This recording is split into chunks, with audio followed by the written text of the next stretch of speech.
Hello guys! For today's video, naagaw nga pala ang ating Angela. Kaya no choice tayo, gagamitin natin ang pusang pandak.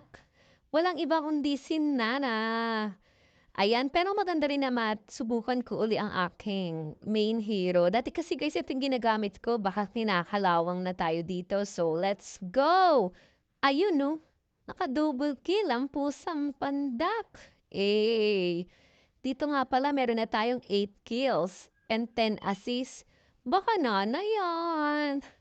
Tapos sinubukan kong tulungan si Laida dito. Maglo-Lloyd kami kasi ganun kami ka-bless. Charot! So, ayan may mga umaapila pero ayun, nakuha natin ang Lord. Baka pusang pandak yarn. Tapos dito guys, hindi natin naiwasan sa pagiging bayani tayo ang unang napanaw.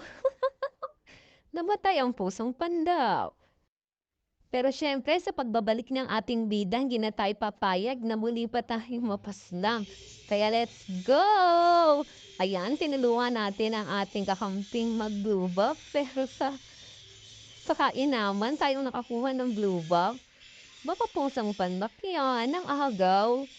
Tapos ayan, pupunta tayo dito sa gitna na parang namamasyal lang, no? Yan, no? Nakita ko 'to, hinahabol niya ako, sige humabol ka pa, o 'di ba? Paghabol niya namatay pa siya tuloy, sabay TP ang pusang pandak. At ayun, ayun na guys, tatapusin na natin 'to guys. Huwag na tayong magpa magpaano nga ba, magpatumal-tumal, ayan na. Ayun 'no, na-wash out na at natapos na lang ng gano'n yarn.